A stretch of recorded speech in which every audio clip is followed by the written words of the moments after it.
সম্মানিত হাজিরিন, এরপরে আল্লাহর নবী সাল্লাল্লাহু আলাইহি ওয়াসাল্লাম গোলামদের মধ্যে যায়েদ ইবনে হারেসা নবীজির পালক পুত্রকে দ্বীনের দাওয়াত দিলেন। তিনি কালেমা পড়ে মুসলমান হলেন। আর একেবারে কম বয়সীর মধ্যে প্রথম মুসলমান হলেন নবীজির চাচাতো ভাই হযরতে আলী রাদিয়াল্লাহু তাআলা আনহু। একেবারে কম বয়সে তিনি মুসলমান হয়েছেন, 10 বছর ছোটবেলা মুসলমান হয়ে গেছেন। সম্মানিত হাজিরিন, আপনার আমার নবী ইসলামের দাওয়াত দিয়েছেন মোট 23 বছর। মাক্কি জীবনে দিয়েছেন 13 বছর, মাদানী জীবনে 10 বছর। এই হলো মোট 23। মাক্কি জীবনের 13 বছরের প্রথম 3 বছর হলো গোপনে, তারপরে দ্বীনের দাওয়াত প্রকাশ্যে। গোপনে যখন দাওয়াত দিয়েছেন, যারা মুসলমান ছিলেন এরা সমাজের সামনে বলতে পারতেন না যে আমি মুসলমান। যদি কেউ স্বীকার করে কাফেররা মারবে। কাফেরদের অবস্থান এত বড় ছিল, মুসলমানদের প্রাথমিক অবস্থা এত দুর্বল ছিল। সম্মানিত হাজিরিন, এরপরে যখন 3 বছরের পরে আল্লাহ তাআলা অর্ডার করলেন, হাবিব এবার দাওয়াত দিতে হবে প্রকাশ্যে, তখন নবীজি প্রকাশ্যে দাওয়াত দেওয়া শুরু করছেন। প্রকাশ্যে দাওয়াত দিতেই কাফের মুশরিক মুনাফিকরা নবীজির বিরুদ্ধে অবস্থান নিছে। যারা আপনার আমার নবীকে আল আমিন বলেছিল, সাদিক বলেছিল, তারাই আপনার আমার নবীরে পাগল বলছে, জাদুকর বলছে। বলি নাউযুবিল্লাহ। তাদের স্বার্থে আঘাত করেছে, তাদের বাপ দাদার ধর্মে আঘাত করেছে। তারা চিন্তা করে মুহাম্মদ সাল্লাল্লাহু আলাইহি ওয়াসাল্লাম যদি এইভাবে ইসলামের দাওয়াত, কালেমার দাওয়াত দিতেই থাকেন, আমাদের বাপ দাদার ধর্মের আর অস্তিত্ব থাকবে না। এই জন্য তারা নবীজির বিরোধিতা করেছে। সম্মানিত হাজিরিন, তখন মুসলমানরা লুকিয়ে লুকিয়ে আল্লাহর গোলামি করতেন। এক মুসলমান আরেক মুসলমানের সাথে লুকিয়ে লুকিয়ে সাক্ষাৎ করতেন। মক্কা থেকে অনেক দূরে গিফার গোত্রের একজন ব্যক্তি, আল্লাহ রসুলের একজন সাহাবী, নাম হলো আবু যর গিফারি রাদিয়াল্লাহু তাআলা আনহু। ওই গিফার গোত্রের মানুষের অভ্যাস ছিল এরা ডাকাতি করত। তাদের বাড়ির নিকট দিয়ে কোনো কাফেলা মাল নিয়ে যেতে পারতো না, তারা আক্রমণ করে রেখে দিত। এই জন্য পরবর্তীতে মানুষেরা কি করত, এরা আক্রমণ করার আগেই একটা অংশ তারার গোষ্ঠীতে বাড়িতে পাঠাই দিত, যাতে রাস্তায় যেন আক্রমণ না হয়। এই ছিল গিফার গোত্রের মানুষের কাজ। ওই সময় আবু যর গিফারি রাদিয়াল্লাহু তাআলা উনার বাপ দাদারা চাচারা এই কাজ করেছে, কিন্তু উনি কালেমা পড়ার আগেও কোনোদিন কোনো কাফেলায় কোনো গোত্রের উপর আক্রমণ করেন নাই, ডাকাতির কাজে অংশগ্রহণ করেন নাই। সুবহানাল্লাহ। কালেমা পড়ার আগেও উনি উত্তম আখলাকের অধিকারী ছিলেন। সম্মানিত হাজিরিন, আবু যর গিফারি রাদিয়াল্লাহু তাআলা আনহুর একজন ভাই ছিলেন, তিনি কবি মানুষ ছিলেন। আবু যর গিফারি একদিন বলেন, ভাই আপনি তো কবি মানুষ, মক্কায় মুহাম্মদ সাল্লাল্লাহু আলাইহি ওয়াসাল্লাম যিনি নবী দাবি করতেছেন, কালেমার দাওয়াত দিতেছেন, অনেকে উনারে কবি বলে, অনেকে উনাকে জাদুকর বলে। তুমি একটু যাও, তুমি তো কবি মানুষ, তুমি বুঝবে আসলে উনি কবি কিনা। একটু যাচাই বাছাই করে কি তথ্য পাও, তোমার কাছে কেমন মনে হয়, তুমি এসে আমার একটু বলো। আবু যর গিফারি রাদিয়াল্লাহু তাআলা আনহুর কথা অনুযায়ী ওনার ভাই গিফার গোত্র থেকে মক্কায় আসলেন, নবীজির সাথে সাক্ষাৎ করলেন। দীর্ঘ সময় নবীজিরে দেখার পরে, কথাবার্তা বলার পরে উনি মক্কা থেকে গিফার গোত্রে ফেরত গেলেন। আবু যর গিফারি জানতে চাইলেন, ভাই তুমি আমারে বলো, তুমি কি দেখেছো? মানুষের কথা আমি শুনতে চাই না, তোমার কথা বিশ্বাস করি। আবু যর গিফারি রাদিয়াল্লাহু তাআলা আনহুর ভাই বলে, রে ভাই, আমি যতটুকু উনারে দেখেছি, উনার কথা দ্বারা বোঝা যায় না যে উনি কবি মানুষ। কেননা কবিদের ভাষার মধ্যে আলাদা একটা ভাব থাকে, উনার ভাষার মধ্যে বোঝা যায় না উনি যে কবি মানুষ। দ্বিতীয়ত যারা বলে উনি জাদুকর, না না, উনার কথা দ্বারা বোঝা যায় না এই কথার মধ্যে জাদু আছে, বরং উনার চেহারার মধ্যে এমন নূর চমকায়, পূর্ণিমার চাঁদের চাইতে সুন্দর চেহারা। উনি যখন কথা বলে, কথা দ্বারা বোঝা যায় এই কথাগুলাও এটা উনার নিজস্ব না, এটা গাইবী কোনো আওয়াজ। সুবহানাল্লাহ। সে বলতেছে এটা গাইবী আওয়াজ হবে। ওই যে কোরআনুল কারীম যে নবীজি তেলাওয়াত করেন, আবু যর গিফারি রাদিয়াল্লাহু তাআলা আনহুর ভাই কবি মানুষ, সে বলতেছে এটা গাইবী আওয়াজ হবে, এটা উনার নিজস্ব বাণী না। এত সুন্দর মধুময় কণ্ঠে উনি পাঠ করেন, তেলাওয়াত করেন। আমি যতটুকু বুঝলাম, আমার বুঝ অনুযায়ী, ধারণা অনুযায়ী, এটা গাইবী কোনো এলহাম হতে পারে, আওয়াজ হতে পারে, নিজস্ব কথা না। এটা কবিদের সাথেও মিলে না, জাদুঘরদের সাথেও মিলে না। এবার নবীর সাহাবী হযরত আবু যর গিফারি রাদিয়াল্লাহু তাআলা আনহু সিদ্ধান্ত নিলেন নিজে এবার আসবেন। এবার তিনি নিজে রওনা দিছেন, মক্কায় আসবেন, নবীজির নিকটে আসবেন, নবীজিকে তালাশ করবেন, নবীজির সাক্ষাৎ নিবেন, তারপরে তিনি কালেমা পড়ে মুসলমান হবেন। গিফার গোত্র থেকে রওনা দিয়ে তিনি মক্কায় আসলেন। মক্কায় আসার পরে নিজেরে লুকিয়ে রাখেন। কেন? যদি মক্কার মানুষেরা উনারে দেখে চিনে ফেলবে। আবু যর গিফার গোত্রের মানুষেরা ডাকাতি করে, এখন ওই গোত্রের একজন মানুষে তারা পাইছে সুযোগে, তারা ধরে বেঁধে রাখবে প্রতিশোধ নেওয়ার জন্য। এই জন্য উনি কি করেন? দিনের বেলা লুকিয়ে থাকেন, রাতের বেলা নবীজিরে তালাশ করেন। সুবহানাল্লাহ বলবেন না? দিনের বেলা নিজেরে লুকায় রাখেন, কারো সামনে যান না। রাতের বেলা, রাতে তো মানুষকে চিনা যায় কম অন্ধকারে, রাতের বেলা নবীজিরে উনি তালাশ করে বেড়ান। সম্মানিত হাজিরিন, হযরত আবু যর গিফারি রাদিয়াল্লাহু তাআলা আনহু আপনার আমার নবীজির তালাশ করতে গিয়ে দিনের বেলা নিজের লুকিয়ে রাখতেন, রাতের বেলা নবীজিরে তালাশ করতেন, কিন্তু নবীজির সাক্ষাৎ আর পান না। হযরতে আলী রাদিয়াল্লাহু তাআলা আনহু একদিন রাতের বেলা দেখেন কাবা ঘরের পাশে আবু যর গিফারি, উনি তো আর চিনেন না, দেখলেন একজন মানুষ। চেহারার দিকে তাকিয়ে বুঝলেন উনি খাবার খায় নাই, মুখটা শুকিয়ে আছে। হযরতে আলী রাদিয়াল্লাহু তাআলা মেহমানদারি করাইতে বড় পছন্দ করতেন। বললেন, ভাই খাবারের কোনো ব্যবস্থা হইছে? আপনি কি কোনো খাবার খাইছেন? চেহারাতে বোঝা যায় আপনি ক্ষুধার্ত মানুষ। আবু যর গিফারি বলেন, না না, খাবারের ব্যবস্থা হয় নাই। হযরত আলী মেহমানদারি করাইতে পছন্দ করতেন, বলেন চলো আমার বাড়িতে মেহমানদারি করবে।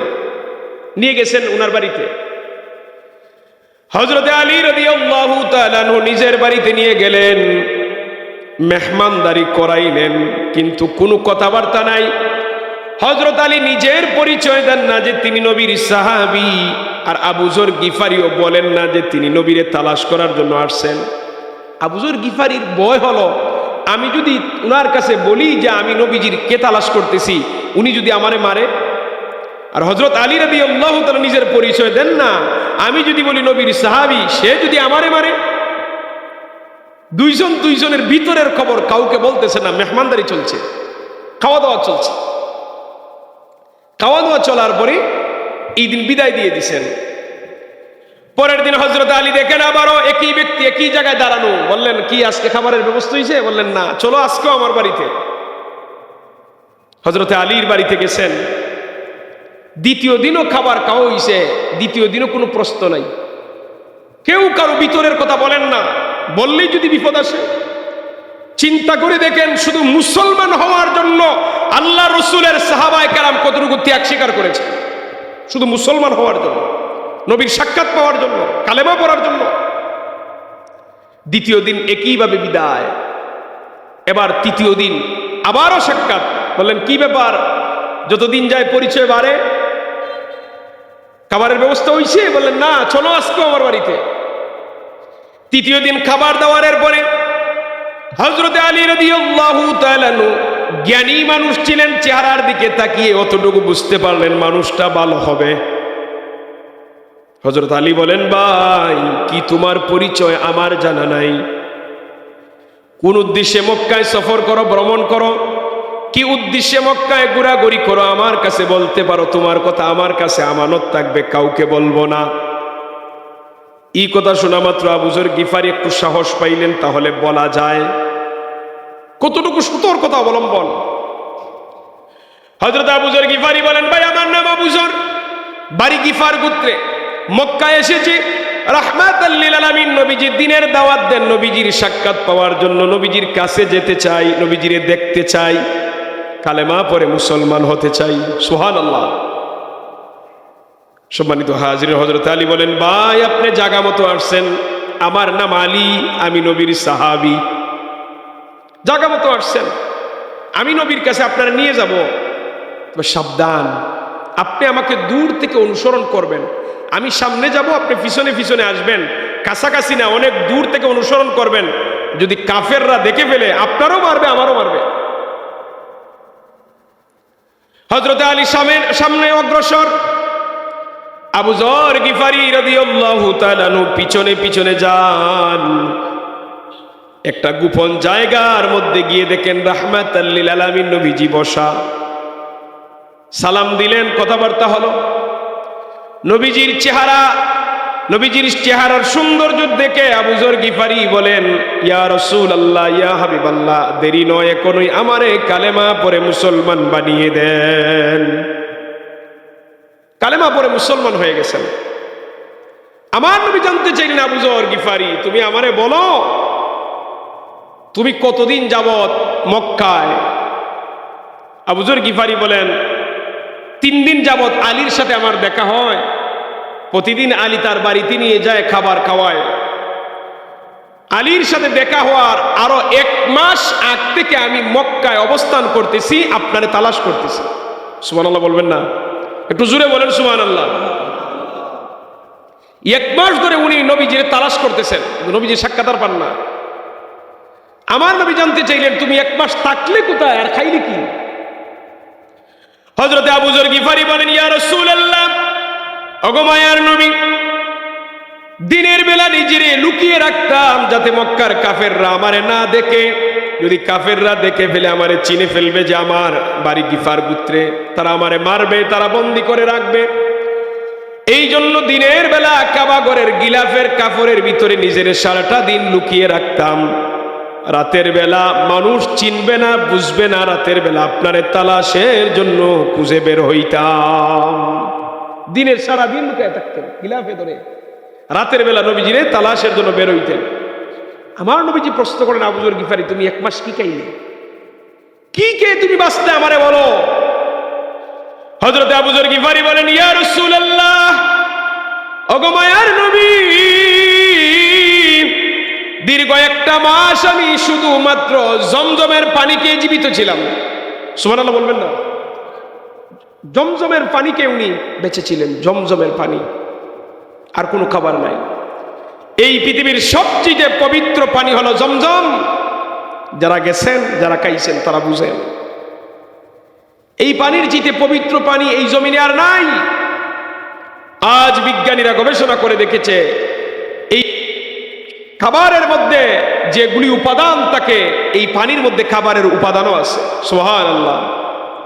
এই জমজমের পানি যদি কেউ ইখলাসের সাথে বিশুদ্ধ নিয়তে যদি কোনো রোগের শিফার নিয়তে পান করে, আল্লাহ তাআলা তাকে শিফা করে দেন। সুবহানাল্লাহ। আমার নবী বলেন, আবু যর গিফারি, তুমি এতটুকু ত্যাগ স্বীকার করেছো, এবার তুমি তোমার গোত্রে ফেরত যাও, তুমি তোমার গোত্রে গিয়ে মানুষদেরকে দিনের দাওয়াত দাও, পরবর্তীতে আমার সাথে দেখা করিও। এই বলে আবু যর গিফারির বিদায় করে দিচ্ছেন। আর আমার নবী বলছেন, বড় সাবধানে যাইও, বড় সতর্কতার সহিত, কেউ যেন না দেখে, কেউ যেন না জানে, জানলে তোমারে মারবে। আবু যর গিফারি রাদিয়াল্লাহু তাআলার অন্তরের ভিতরে ঈমানের নূর এতই বেশি পয়দা হয়েছিল, দীর্ঘ 1 মাস ত্যাগ স্বীকার করার কারণে, আল্লাহর হাবিবের নিকটে গিয়ে কালেমা পড়ার কারণে উনার হৃদয়ের মধ্যে ঈমানি জজবা এতই বেশি ছিল যে উনি যখন কাবা ঘরের নিকট দিয়ে গেলেন, উনি জুড়ে জুড়ে কালেমা পড়তে লাগলেন। সুবহানাল্লাহ। উনি কালেমা পড়েন, কাফেররা উনার উপর আঘাত করে, আঘাত সহ্য করে কালেমা পড়েন, এরপরে নিজের গোত্রে চলে গেছে। সম্মানিত হাজিরিন, আপনার আমার নবী এইদিকে মাক্কি জীবন 13 বছর শেষ করে মাদানী জীবনে চলে গেছেন। মাদানী জীবনের কয়েক বছর পরে আবু যর গিফারি নবীজির সামনে এসে হাজির। 12-15 বছর পরে গেছেন নবীজির সামনে। 10-12 বছর 15 বছর গেলে পরে তো চেহারার কিছুটা পরিবর্তন আসবেই, এটা স্বাভাবিক। নবীজি জানতে চাইলেন, আবু যর গিফারি গিয়ে বলেন, ইয়া রাসূলুল্লাহ, আপনি কি আমারে চিনতে পারছেন? আল্লাহ নবী বলেন, হ্যাঁ, তুমি তো আমার আবু যর, সুবহানাল্লাহ। আমারে বলো তুমি কি কাজ করেছো, তোমার গোত্রের মানুষকে কি দাওয়াত দিছো? হযরত আবু যর গিফারি বলেন, ইয়া রাসূলুল্লাহ, ওগো মায়ার নবী, আপনার আদেশ পেয়ে আমি আমার গোত্রে গিয়ে আমার গোত্রের প্রতিটা মানুষের দাওয়াত দিয়ে দিয়ে গোটা গোত্রের সব মানুষে কালেমা পড়ে মুসলমান বানিয়ে ফেলেছি। ডাকাত গোত্রের মানুষ, ডাকাতদেরকে উনি বুঝিয়ে দিন বুঝিয়ে ইসলাম বুঝিয়ে কালেমা পড়ে মুসলমান বানিয়ে দিয়েছেন, সুবহানাল্লাহ। এরপর থেকে আবু যর গিফারি নবীজির কাছে থাকছেন। সম্মানিত হাজিরিন, এইদিকে মাক্কি জীবনে আপনার আমার নবী প্রকাশ্যে দাওয়াত দেওয়ার পরে দাওয়াতের কার্যক্রম দিন দিন বাড়তে লাগলো। মাক্কি জীবনের দাওয়াতের বয়স যখন হয়ে গেল ৭ম বছর, ৭ম থেকে ১০ম এই ৩ বছর মক্কার কাফেররা কি করছে, আপনার আমার নবীজি এবং মুসলমানের বিরুদ্ধে তারা একটা ঐক্যবদ্ধ হয়েছে, বয়কটের ডাক দিছে। বয়কট কি বয়কট? তারা একটা চার্ট লিখছে, চার্টের মধ্যে লিখছে যে মুসলমান এবং বনু হাশিম বনু মুত্তালিব, মুহাম্মদ সাল্লাল্লাহু আলাইহি ওয়াসাল্লাম এবং মুসলমান যারা আছে এবং বনু হাশিম এবং বনু মুত্তালিবের যারা অমুসলমানও আছে, এদের সাথে অন্য কোনো গোষ্ঠীর মানুষেরা বিয়ে শাদী দিবে না, নিবে না, কোনো লেনদেন করবে না, বেচাকেনা করবে না, উঠা বসা করবে না, কথাবার্তা বলবে না, এদেরকে মক্কার বাহিরে যেতে দেবে না, মক্কার বাহির থেকে কোনো মানুষ আসলে দেখা করতে দিবে না। সামাজিক, অর্থনৈতিক, রাজনৈতিক 3টা বয়কটের ডাক দিছে তারা। উপরে লেখছে বিসমিকা আল্লাহুম্মা, এটা প্রাচীন আমল থেকেই লেখা চলে। একটা চার্ট করে লেখে কাবাগরের ভিতরে তারা এটা লটকাই দিছে। সব মানুষেরা এই আইন মানতে বাধ্য। এই 3 বছরে এমন অবস্থা হলো মুসলমানদের এমনই কঠিন অবস্থা হলো, মুসলমানরা খাবারের অভাবে শেষ পর্যন্ত গাছের পাতাকে জীবন বাঁচাইছে। গাছের পাতাকে। হযরতে সাদ ইবনে আবি ওয়াক্কাস রাদিয়াল্লাহু তাআলা আনহু বলেন, একদিন রাতের বেলা বেরোইছি খাবারের তালাশে, ক্ষুধার যন্ত্রণায় বডি শুকিয়ে গেছে। উনি খাবারের তালাশে বের হয়ে বলেন, আমি একটা শুকনা চামড়া পাইলাম, ওই শুকনা চামড়াকে পানি দিয়ে ভিজিয়ে খেয়ে আমার জীবন বাঁচাইছি। মক্কার মুসলমানদের শিশু বাচ্চাদের এতই করুণ অবস্থা ছিল, বাচ্চাদের কান্নার আওয়াজ মক্কার আকাশ বাতাস ভারী হয়ে উঠছে। তারপর কাফেরদের দয়া লাগে না। 2 জন মুরব্বী কাফের ছিলেন, একজন হলো মুতাইম ইবনে আদি, আরেকজন ছিল হিশাম ইবনে আমর। এরা মানবিক মানুষ ছিল। রাতের আধারে নিজের মুখটারে বন্ধ রেখে উটের উপর খাবার নিয়ে রাতের আধারে লুকিয়ে লুকিয়ে মুসলমানদের মধ্যে খাবার বন্টন করে দিত। সুবহানাল্লাহ। এরা মানবতার খাতিরে মুসলমানদেরকে লুকিয়ে খাবার দিত। যদি কাফেররা জানে এরারে মারবে, এই পৃথিবীর বুকে এখনো যদি কোনো কাফের মুশরিকেরা মুসলমানদেরকে এইভাবে উপকার করে, এটার ফায়দা সে দুনিয়াতে পেয়ে যাবে। কারণ কাফের মুশরিকের জন্য পরকালে কোনো ফায়দা নেই, আল্লাহ দুনিয়াতে তাদেরকে বদলা দিয়ে দিবেন। সম্মানিত হাজিরিন, এই 3 বছরের শেষের দিকে মুসলমানরা যখন একেবারে ক্লান্ত, আল্লাহ নবী আল্লাহর কাছে দোয়া করেন, আল্লাহ এই কষ্ট থেকে আমাদেরকে মুক্ত করেন। তখন আল্লাহ তাআলা ওহী পাঠাইছেন নবীজির কাছে। জিবরিল আমিন এসে বলেন, ইয়া রাসূলুল্লাহ, কাফেররা যে চার্ট লিখেছিল আপনাদের সাথে বিয়ে শাদী দিবে না, করবে না, লেনদেন করবে না, উঠা বসা করবে না, যতগুলি শর্ত ছিল সব শর্ত মিটে গেছে, আর একটা শর্ত লেখা নেই। সুবহানাল্লাহ। কিভাবে? আল্লাহ তাআলা এক পোকামাকড় পাঠাইছেন, পোকা। এই পোকাগুলো এসে শর্তগুলো খেয়ে ফেলছে।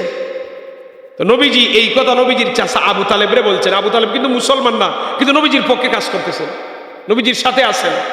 আবু তালেব বয়কটের ভিতরে আছেন। আল্লাহ নবী বললেন, চাচা আবু তালেব, কাফেররা যে শর্তগুলি লিখেছিল, বয়কটের ডাক দিয়েছিল, চাঁদের মধ্যে আর একটাও শর্ত নাই, লেখা নাই। সম্মানিত হাজির না, এবার আবু তালেব কাফেরদের চ্যালেঞ্জ করলেন, এ কাফেরেরা, তোমরা যে আমাদেরকে বয়কটের ডাক দিয়েছো, এই বয়কট ডাকের এটার প্রমাণ কি? এটা কোথায় লেখা আছে? তারা বলে কাবাগরের ভিতরে লেখা আছে। আবু তালেব বললেন, আমি চ্যালেঞ্জ করলাম, এটা লেখা নাই। যদি কাবাগরের চাঁদের মধ্যে এই জিনিসটা লেখা থাকে, তাহলে আমি নিজ দায়িত্ব নিয়ে আমার বাতিজা মুহাম্মদরে তোমাদের কাছে দিয়ে দিব, আর যদি লেখা না থাকে তাহলে তোমরা বয়কট তুলে নিতে হবে। এই চ্যালেঞ্জ যখন দিলেন মক্কার কাফেররা রাজি হয়ে গেছে, কারণ কাফেররা তো নিজেরাই শর্তগুলা লিখে কাবা করে লটকাইছে। এই জন্য বলে অনেকদিন পরে সুযোগ পাইছি, মুহাম্মদরে আমরার কাছে দিয়ে দিবে, আমরা মুহাম্মদকে হত্যা করে ফেলবো, বন্দি করে ফেলবো। কাফেররা খুব খুশি। চ্যালেঞ্জ করে তারা কাবাগরের দরজা খুলে ভিতরে গিয়ে দেখে যে চাট তারা লটকে রেখে দিয়েছিল, সেটার উপরে শুধু বিস্মিকা আল্লাহুম্মা লেখা আছে, বাকি একটা শর্ত লেখা নাই। সুবহানাল্লাহ বলবেন না? একটু জোরে বলেন না রে ভাই, সুবহানাল্লাহ। সাল্লাল্লাহু আলাইহি সাল্লাল্লাহু আলা মুহাম্মাদ সাল্লাল্লাহু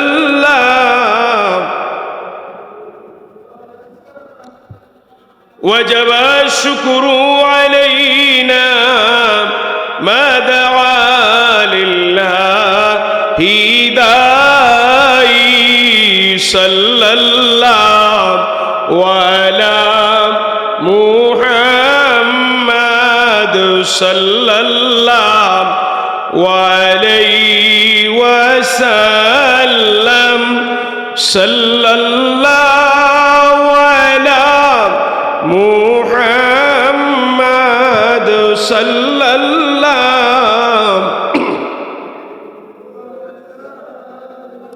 মুহতারাম হাজিরিন, তারা এই বয়কট তুলতে বাধ্য হইছে, বয়কট তুলে নিছে। তখন ছিল আল্লাহর হাবিবের মাক্কি জীবনের দিনের দাওয়াতের 10 বছর। সম্মানিত হাজিরিন, এরপরে আপনার আমার নবীজির উপর আরো বড় দুঃখ নেমে আসে। এরপরের বছরই আম্মাজান খাদিজাতুল কুবরা রাদিয়াল্লাহু তাআলা আনহা ইন্তেকাল করেছেন। নবীজির চাচা আবু তালেবও ইন্তেকাল করেছেন। নবীজির জন্য এটা আরো বেদনার বছর। আল্লাহ তাআলা নবীজিকে সুসংবাদ দিলেন।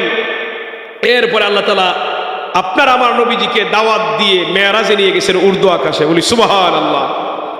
মেরাজ থেকে আসার পরে মক্কার কাফেররা চিন্তা করলো, এইভাবে যদি মুহাম্মদের দিনের দাওয়াত চলতেই থাকে, বাপদাদার ধর্মের অস্তিত্ব থাকতে পারবে না, থাকবে না। তাই একেবারে ফাইনাল সিদ্ধান্ত, যে কোনোভাবে হোক আমরা মুহাম্মদকে আর জীবিত রাখবো না, মেরে ফেলবো।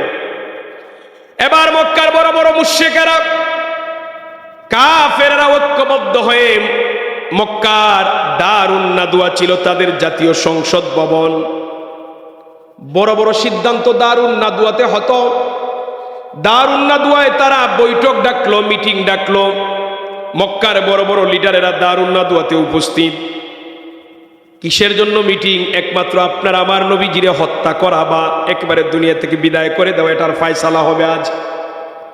রাতের বেলা মিটিং ডাক দিস। একজন মুরব্বী মানুষ, সাদা পাগড়িওয়ালা মানুষ, সাদা পাগড়ি মাথায় দিয়ে হাজির। মানুষেরা জিজ্ঞাসা করে, তুমি কে? কয়, তোমরা যার বিরুদ্ধে একমত, যার বিরুদ্ধে তোমরা ঐক্যবদ্ধ, আমিও তোমাদের সাথে একমত। ইবলিস শয়তান মানুষের রূপ ধরে ওই মিটিংয়ে গিয়ে হাজির হয়েছে। বলি নাউজুবিল্লাহ। তারা বলে, ঠিক আছে, আমরাও সভাপতি দেওয়ার মতো একজন মানুষ পাইলাম, আমরা একই মতের মানুষ। এবার মিটিং শুরু। নবীজির বিরুদ্ধে কি সিদ্ধান্ত তারা নিবে? স্বাভাবিকভাবে গ্রামগঞ্জে যখন বৈঠক বয়, এক একজনে এক একটা মত প্রকাশ করে না, তখন সবাই মিলে একটারে গ্রান্টেড করে। অনেক পক্ষে বিপক্ষে আলাপ আলোচনা হয়। মিটিংয়ে বওয়ার পরে প্রথম একজন দাঁড়াইল, এর নাম ছিল আবু আল বাখতারি। সে দাঁড়িয়ে একটা প্রস্তাব দিছে যে আমার প্রস্তাব হলো মুহাম্মদকে আমরা বন্দি করে রাখবো। বন্দি করে রাখলে পরে কিছুদিন পরে আমরা খাবার দাওয়া বন্ধ করে দিব, আস্তে আস্তে সে দুর্বল হয়ে মারা যাবে। এইভাবে মুসলমানের অস্তিত্ব শেষ হয়ে যাবে, আর কেউ ইসলামের কথা, কালেমার কথা মুখেও আনবে না। বলি নাউজুবিল্লাহ। নবীজিরে বন্দি করে তারা মেনে ফেলবে। দুরূদ শরীফ পড়ে আল্লাহুম্মা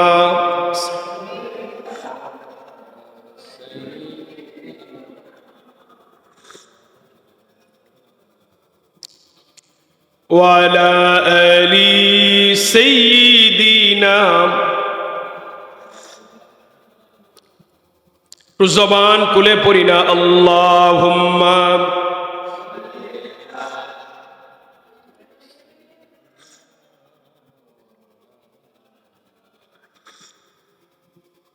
ওয়া আলা আলি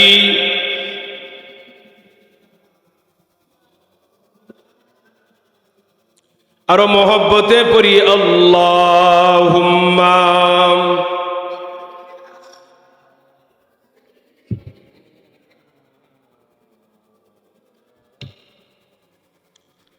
ওয়া আলা আলি সাইয়্যিদিনা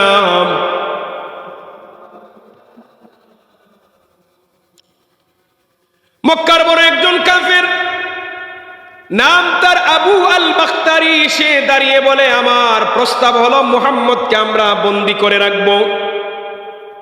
তাকে যদি বন্দী করে রাখি তাহলে খাবার দাবার বন্ধ করে দিব, আস্তে আস্তে করে সে মারা যাবে। পৃথিবীর বুকে মুসলমান আর ইসলাম মুখে নেওয়ার মতো থাকবে না, এমনিই তার ধর্ম শেষ হয়ে যাবে। ইবলিস শয়তান দাঁড়িয়ে বলে না না, তোমার এই প্রস্তাব মানা যায় না। তুমি জানো না মুহাম্মদের যত অনুসারী আছে তারা বিদ্রোহ করা শুরু করবে। তারা বিদ্রোহ যখন করবে, তুমি জানো না মুহাম্মদের অনুসারীরা মুহাম্মদকে এত ভালোবাসে, মুহাম্মদের জন্য তারা জীবন পর্যন্ত দিতে রাজি হয়ে যাবে। এটা ইবলিস ভালো করে জানে। মুসলমানরা যে নবীর জন্য জীবন দিবে এটা ইবলিস ভালো করে জানে। এই জন্য ইবলিস বলে এই প্রস্তাব মানা যায় না। সবাই বলে আপনি ঠিক বলছেন, এই প্রস্তাব আমরাও একমত না, উনার প্রস্তাব বাতিল। এবার দাঁড়াইছে হিশাম ইবনে আমর, মুরব্বী মানুষ, দাঁড়িয়ে বলে আমার প্রস্তাব হলো মুহাম্মদকে আমরা আমাদের দেশ থেকে বের করে দিব। যদি বের করে দিই তাহলে এখানেই শেষ, আর কেউ এখানে ডিস্টার্ব দিবে না, আমাদের বাপদাদার ধর্মেও কোনো সমস্যা হবে না। সম্মানিত হাজিরিন, ইবলিস দাঁড়িয়ে বলে না না, তুমি জানো না মুহাম্মদের যে মুখের ভাষা, এত সুন্দর ভাষায় পৃথিবীর আর কেউ কথা বলতে পারে না।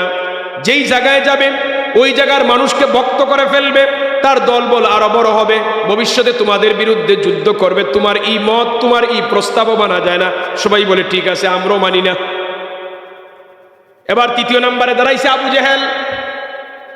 আবু জেহেল দাঁড়িয়ে বলে আমার প্রস্তাব হলো আমাদের যতটা গোষ্ঠী আছে, গোত্র আছে, প্রত্যেক গোত্র থেকে একজন যুবক, শক্তিশালী যুবক বাছাই করব। প্রত্যেক যুবকের হাতে একটা করে তরবারি দিব। হঠাৎ করে মুহাম্মদ যখন তার গড় থেকে বের হবে, অতর্কিত হামলা করে তাকে হত্যা করব। সব গোষ্ঠীর মানুষেরা মিলে যদি হত্যা করে, মুহাম্মদের গোষ্ঠীর মানুষেরা প্রতিশোধ দিতে পারবে না, বাধ্য হয়ে রক্তপণ দাবি করবে, সবাই মিলে রক্তপণ দিয়ে দিব।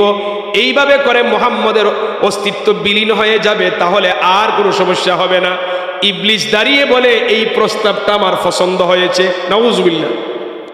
আবু জেহেলের প্রস্তাব ইবলিসের পছন্দ হয়েছে। কথা বুঝতেছেন আপনারা? আবু জেহেলের প্রস্তাব ইবলিসের খুব পছন্দ হয়েছে। খুব যুক্তি দেখেন, এক গোষ্ঠীর মানুষে মারলে মুহাম্মদের গোষ্ঠীরা প্রতিবাদ করবে, সে বলতেছে এই জন্য সব গোষ্ঠী থেকে একজন করে শক্তিশালী যুবক নিব, প্রত্যেকের হাতে তরবারি থাকবো, অতর্কিত হামলা করে, হঠাৎ হামলা করে মেরে ফেলবো। তখন তারা প্রতিবাদ করতে পারবে না, তারা বাধ্য হয়ে বিচার চাইবে, সালিশ ডাকবে, আমরা এটা ক্ষতিপূরণ দিয়ে দিব সবাই মিলে, এমনি শেষ হয়ে যাবে। এরার সিদ্ধান্ত হইল, মনে করেন আজকে রাত্রে সিদ্ধান্ত হইছে আগামীকাল দিনের বেলা কাউরে তারা বুঝতে দিবে না, তারপরের রাত্রে নবীজিরে মারবে। এই হলো তাদের সিদ্ধান্ত। তারা সিদ্ধান্ত হলো এই মিটিংয়ের গোপন সংবাদ যেন এখানের বাহিরে কেউ না জানে। আল্লাহ রাব্বুল আলামিন জিবরিল আমিনকে পাঠিয়ে তাদের বৈঠকের, তাদের গোপন বৈঠকের সব তথ্য নবীজিরে জানাই দিয়েছেন। একটু মন খুলে বলেন সুবহানাল্লাহ। যে আয়াতে কারিমা আমার ভূমিকায় তেলাওয়াত করেছিলাম, সম্মানিত হাজিরিন, মক্কা থেকে মদিনার দূরত্ব 450 কিলোমিটার দূর। বর্তমানে আরবের রাস্তাগুলো বিশ্বের উন্নত রাস্তার মতো, এত সুন্দর রাস্তা, বাস দিয়ে গেলে 7 থেকে 8 ঘন্টা সময় লাগে। হাজী সাহেবরা যখন যায় মধ্যখানে একবার বিরতি দেয়, 7-8 ঘন্টা বসতে ক্লান্ত হয়ে যায়। তখনকার সময় এমন রাস্তা ছিল না। পাহাড়ের দেশ, মরুভূমির দেশ, পাথরের দেশ, জায়গায় জায়গায় সন্ত্রাসী ডাকাতি হওয়ার সম্ভাবনা, খাবারের ব্যবস্থা নাই। এর মধ্যে লুকিয়ে লুকিয়ে যাচ্ছেন 450 কিলোমিটার। ক্ষুধা লাগছে, খাবার নাই, কি করবেন? একটা বাড়ি দেখা যায়, বাড়িতে গেলেন। বাড়িতে উঠার পর একজন মহিলা জিজ্ঞাসা করা হলো মহিলা বাড়ির মধ্যে দুধওয়ালা কোনো ছাগল আছে কিনা? মহিলা বলে না, দুধওয়ালা যত ছাগল ছিল সব তো রাকালে মরুভূমিতে নিয়ে গেছে, বিকাল বেলা আসবে। সম্মানিত হাজিরিন, এবার আবু বকর সিদ্দিক বলেন, বাড়ির মধ্যে যে দুর্বল ছাগল আছে, যেটার ওলানের মধ্যে দুধ নাই, ছাগলটারে আনো। ছাগল আনা হলো।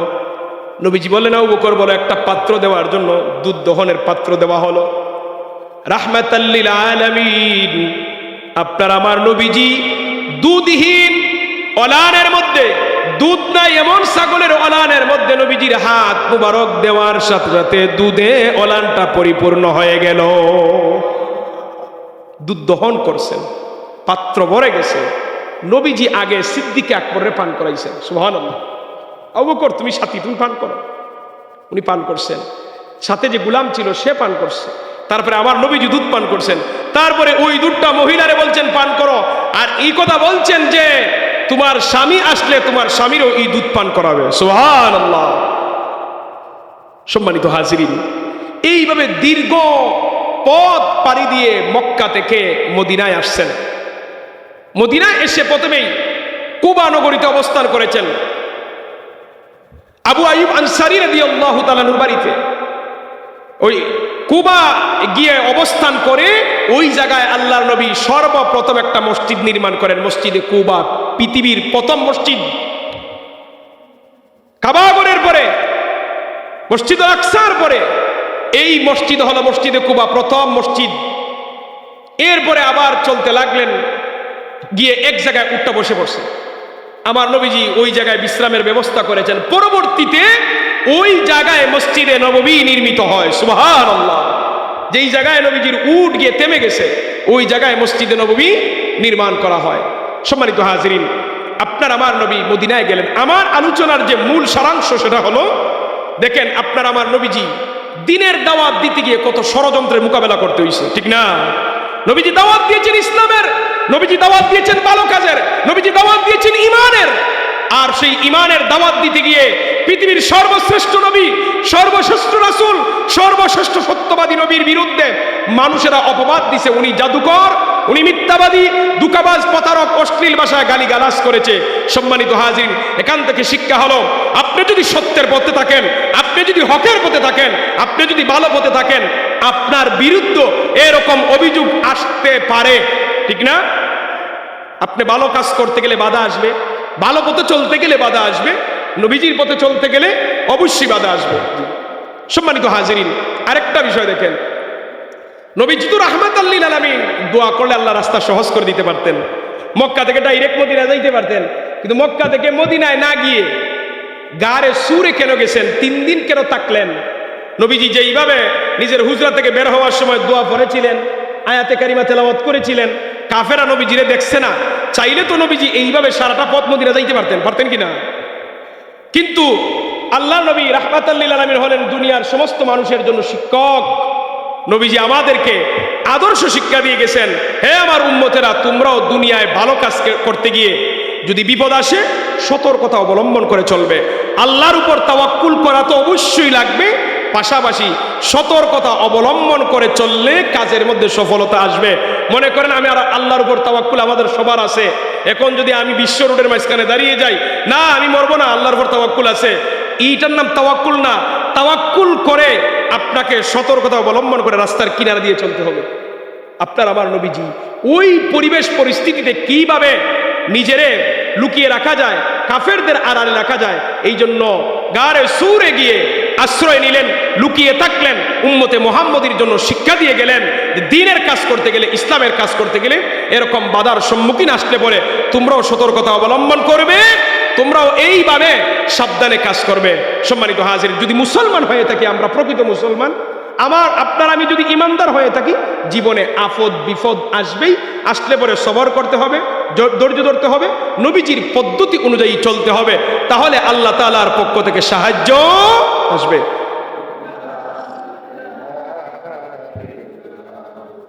মুহতারাম হাজিরিন, তাহলে আজকের এই আলোচনা থেকে আমরা একটা জিনিস নিলাম, যে আমরা যদি ইমানদার হই, আমরা যদি সত্যিকার অর্থে নবীর উম্মত হই, সত্যিকার অর্থে যদি আল্লাহর প্রকৃত বান্দা হই, তাহলে আপনার আমার জীবনেও বিপদ আসবে, আফত আসবে, মুসিবত আসবে, ইমানের পরীক্ষা আসবে।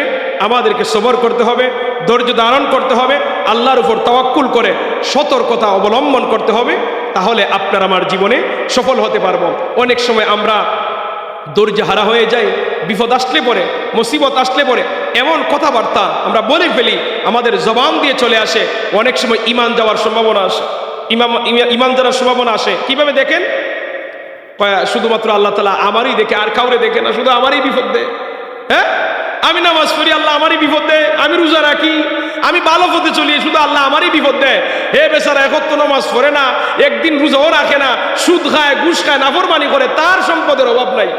এরকম অনেক সময় আমরা বিরক্ত বলে কিনা কথা বলে। ও ভাই, আমি যদি বলি, আপনি যদি মনে করেন সম্পদ যারে আল্লাহ দেন তারই ভালোবাসেন, এই দুনিয়ার সবচেয়ে তো বেশি ভালোবাসা পাওয়ার কথা কারণে, ঠিক না? ফেরাউনে। কিন্তু এরারে আল্লাহ সম্পদ দিয়েছেন, কিন্তু এরা আল্লাহর ভালোবাসা পাইছে না। সম্পদের মালিক হওয়ার অর্থ এই না যে আল্লাহ শুধু আপনার প্রতি দয়া করতেছেন, না, বরং ওই বান্দার প্রতি আল্লাহর সবচেয়ে বেশি দয়া, মায়া, ভালোবাসা। সম্পদ থাকুক আর না থাকুক, যদি সে ঠিক মতো আল্লাহর গোলামি করতে পারে। সম্পদ তো আল্লাহ কাফেরও দিয়েছেন। এই দুনিয়ার এখনো তো বেশিরভাগ সম্পদ মুসলমানের হাতে না কাফেরের হাতে? কথা বলেন না। অধিকাংশ সম্পত্তি কাফেরদের হাতে। কয়টা সম্পদ মুসলমানের হাতে? এখন পৃথিবীর নেতৃত্বই কাফেরদের হাতে, ইহুদিদের হাতে, নাসারাদের হাতে। ডলার বলেন, যা কিছু বলেন, অর্থ বলেন, অস্ত্র বলেন, বড় বড় কাফের রাষ্ট্রের মালিকেরা। মুসলমানরা নিপীড়িত, নির্যাতিত, লাঞ্ছিত, বঞ্চিত। সম্মানিত হাজিরিন, সম্পদের মালিক হওয়ার অর্থ এই না যে আল্লাহ ভালোবাসেন। হ্যাঁ, যদি আপনাকে আল্লাহ তাআলা সম্পদ দেন অথবা সম্পদ নাও দেন, আল্লাহ আপনাকে ভালোবাসেন কিনা এটা বুঝবেন যদি ঠিক মতো আল্লাহর গুলামিটা আপনি করতে পারেন। তাহলে বুঝবেন যে আল্লাহ আপনারে ভালোবাসেন, যে আল্লাহ তাআলা তার আনুগত্য করার তৌফিক দিছেন, সুযোগ দিছেন। আল্লাহ তাআলা যেন আমাদের সবাইরে পরিপূর্ণ আল্লাহর গোলাম, নবীজির প্রকৃত উম্মত হওয়ার তৌফিক দান করেন। সবাই বলি আমিন।